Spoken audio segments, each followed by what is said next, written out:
نحمدہ و نصلی علی رسولہ الکریم اما بعد۔ السلام علیکم ورحمۃ اللہ وبرکاتہ۔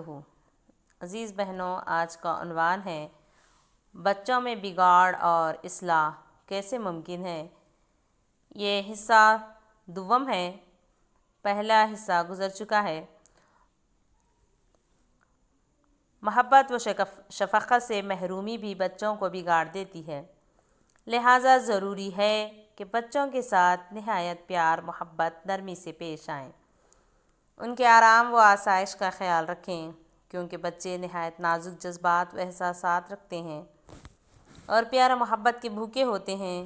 ابتدائی عمر میں تو وہ نہایت کمزور، ناتواں، نادان ہوتے ہیں۔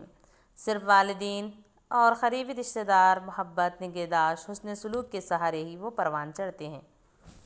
اب اگر والدین بچوں کو بھرپور پیار نہ دیں تو سچا پیار وہ کہاں سے حاصل کریں گے۔ بچوں سے نفرت و بیزاری، ڈانٹ ڈپٹ، پھٹکار، مار پیٹ، لعن طعن، ان کی جائز مطالبوں کو بھی پورا نہ کرنا، ان کے جذبات و عزت نفس کو ٹھیس پہنچانا ان کا دل توڑ دیتا ہے، ان پر مایوسی چھا جاتی ہے اور پھر وہ والدین اور گھر سے دور رہنے کی کوشش کرتے ہیں۔ اکثر بچے باغی ہو جاتے ہیں، لیکن ایسا بھی نہ ہو کہ بچوں کو بیجا لاڑ و پیار ہی کرتے رہیں، ان کی ہر ضد پوری کریں، کبھی کسی غلطی پر بھی ٹوکنے کا نام نہ لیں۔ بیجا لاڑ و پیار بھی بچوں کو بگاڑ دیتا ہے اور پھر بڑا ہونے پر جانوروں کی طرح مار پیٹ بھی انہیں درست نہیں کر پاتی، بلکہ اور مزید باغی بنا دیتی ہے۔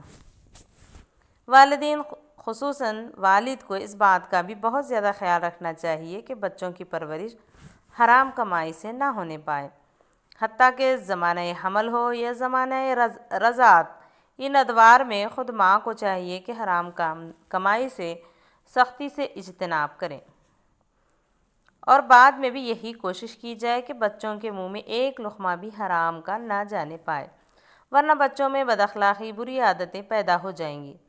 فرمایا رسول اکرم صلی اللہ علیہ وسلم نے، جو گوشت جسم حرام سے پرورش یافتہ ہے اس کا ٹھکانہ جہنم ہے۔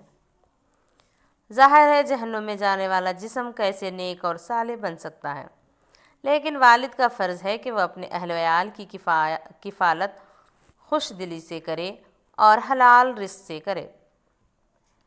اپنے اہل ویال، اہل خاندان جن کی کفالت کا وہ ذمہ دار ہے، غفلت اور کوتاہی برتنا اپنی ذمہ داریوں سے فرار سنگین جرم ہے۔ لڑکیوں کی پیدائش پر بھی ناگواری اور ناپسندی کا اظہار نہ کریں۔ ارشاد رسول صلی اللہ علیہ وسلم ہے، جب کسی کے یہاں لڑکی پیدا ہوتی ہے تو اللہ جل شانہ اس کے یہاں فرشتوں کو بھیجتا ہے، جو آ کر کہتے ہیں، اے گھر والو، السلام علیکم۔ فرشتے پیدا ہونے والی لڑکی کو اپنے پروں کے سائے میں لے لیتے ہیں اور اس کے سر پر اپنے ہاتھ پھیرتے ہوئے کہتے ہیں، یہ ایک ناتواں کمزور جان ہے جو ایک ناتواں کمزور جان سے پیدا ہوئی ہے۔ جو شخص اس ناتواں جان کی پرورش کی ذمہ داری اٹھائے گا، قیامت تک خدا کی مدد اس کے شامل حال رہے گی۔ پھر یہ کہ روزی دینے والا تو اللہ ہے، چاہے لڑکا ہو یا لڑکی، جو بھی دنیا میں آتا ہے اپنی روزی خود لے کر آتا ہے۔ لڑکیوں کی پرورش کے سلسلے میں نبی کریم صلی اللہ علیہ وسلم کا ارشاد ہے، جس شخص نے 2 بیٹیوں کی پرورش کی یہاں تک کہ وہ دونوں جوان اور بالغ ہو گئیں اور اپنے گھروں کی ہو گئیں، تو روز قیامت وہ اس حال میں آئے گا کہ وہ اور ان دونوں 2 انگلیوں کی طرح ساتھ ساتھ ہوں گی، اور آپ صلی اللہ علیہ وسلم نے اپنی انگلیوں کو ملا کر دکھایا۔ نبی کریم صلی اللہ علیہ وسلم نے بیوہ یا طلاق یافتہ یعنی بے سہارا لڑکی کی کفالت کو بہترین صدقہ قرار دیا۔ فرمایا، میں تمہیں بہترین صدقہ کیوں نہ بتاؤں؟ تمہاری وہ بیٹی ہے جو تمہارے پاس لوٹا دی گئی اور تمہارے سوا کوئی اس کو کما کر کھلانے والا نہ ہو۔ والدین کا اپنے بچوں میں ایک کو ترجیح دینا اور دوسرے کے ساتھ بے توجہی برتنا بھی بچوں کے بگڑنے کا ایک بڑا وجہ ہے۔ اس سے ایک بچے کے اندر گھٹن، جلن، حسد، نفرت، مایوسی پیدا ہوتی ہے۔ دوسرے میں غرور، برتری۔ سوچنے کی بات ہے کہ جب والدین ہی اپنے بچوں کو ایک نظر سے نہ دیکھیں، ان کے ساتھ لین دین، برتاؤ میں امتیازی سلوک کرنے لگیں، تو پھر کس سے وہ پرخلوص محبت اور انصاف کی امید رکھیں؟ رسول صلی اللہ علیہ وسلم نے امتیازی سلوک کرنے والوں کو سخت تنبیہ کی ہے۔ نیز لڑکیوں کو کمتر دیکھنا، ان کے ساتھ غلط سلوک کرنا اور لڑکوں کو اہمیت دینا اور بے پناہ چاہنا، اس سے بھی خدا اور رسول صلی اللہ علیہ وسلم نے سختی کے ساتھ منع فرمایا ہے۔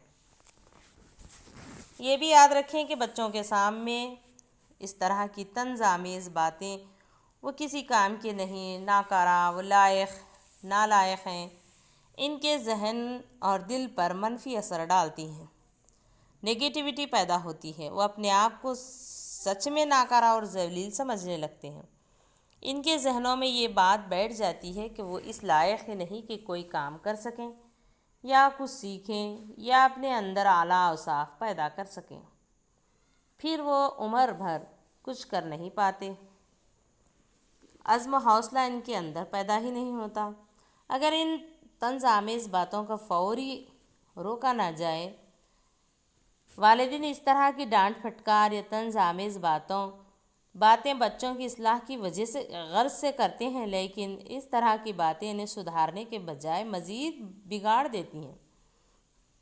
لہٰذا ضروری ہے کہ ان کے اندر کی خوبیوں کو سراہا جائے، ان میں خودداری، جرأت، ہمت، کچھ کرنے کا حوصلہ و لگن پیدا کرتے رہیں۔